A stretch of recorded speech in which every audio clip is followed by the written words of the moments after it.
Olá! Bem-vindos a esta análise sobre o complexo tabuleiro que é o comércio global.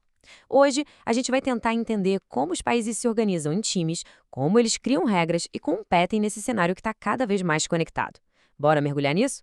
Bom, esse aqui é o nosso roteiro. A gente começa vendo como os produtos são feitos hoje em dia, depois vamos descobrir quem é que dita as regras e por que os países resolvem se unir.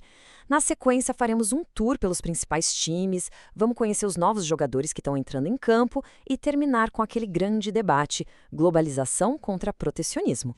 Então, para começar, vamos entender essa ideia de que o mundo, na verdade, funciona como se fosse uma gigantesca linha de montagem. Essa imagem aqui mostra muito bem o fluxo do comércio mundial. Pensa, por exemplo, num carro. Mesmo que ele seja montado na Argentina, as peças dele vêm do mundo todo. A parte elétrica pode ser de Taiwan, as borrachas da Indonésia. É um ciclo constante, sabe? Países mais ricos exportam produtos de alta tecnologia, enquanto os países em desenvolvimento fornecem as matérias-primas e outros produtos mais básicos.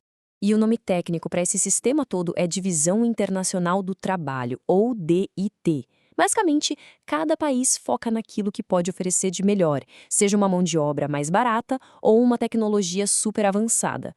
No fim das contas, o objetivo é sempre o mesmo: diminuir o custo de produção para aumentar o lucro. Mas, claro, para essa linha de montagem global funcionar sem virar um caos, precisa ter regra, precisa ter um árbitro para aplicar essas regras. Vamos ver quem é que faz esse papel.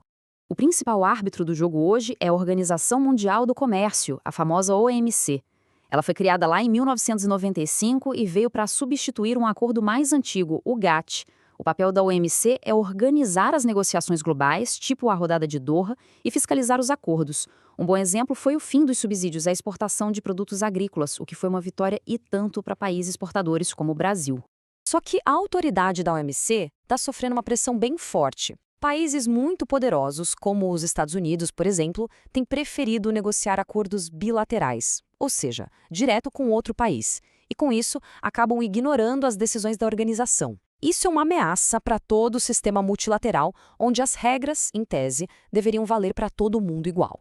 Bom, e diante desse cenário todo, uma das estratégias mais comuns é justamente formar times. Vamos entender agora o poder dos blocos econômicos. Essa imagem mostra que nem todos os times são iguais. A integração econômica tem vários níveis. Ela vai do mais simples, que é uma zona de livre comércio ali no centro, até o mais complexo de todos, uma união monetária na borda. Cada camada dessa significa um passo a mais no comprometimento entre os países do bloco. Então, o ponto principal é entender essa escadinha da integração. Tudo começa com a zona de livre comércio, onde os produtos circulam entre os países membros sem impostos. Depois sobe para a União Aduaneira, que cria uma barreira comum contra o resto do mundo. O próximo passo é o Mercado Comum, que já permite que pessoas e dinheiro se movam livremente. E lá no topo, a gente tem a União Monetária, com uma moeda única para todo mundo, como o euro. Agora que a gente já sabe os tipos de times que existem, que tal um tour rápido para conhecer alguns dos jogadores mais importantes do mundo? Começando pelo time mais integrado de todos, a União Europeia. Esse mapa mostra o crescimento impressionante dela, de apenas 6 países lá em 1957 para esse gigante continental que é hoje. A União Europeia é o único bloco que tem uma moeda única, o euro. Mas nem essa integração toda poupou o bloco de desafios, né? Como a crise de 2008 e, mais recentemente, a saída do Reino Unido, o famoso Brexit. Atravessando o Atlântico, a gente chega no NAFTA.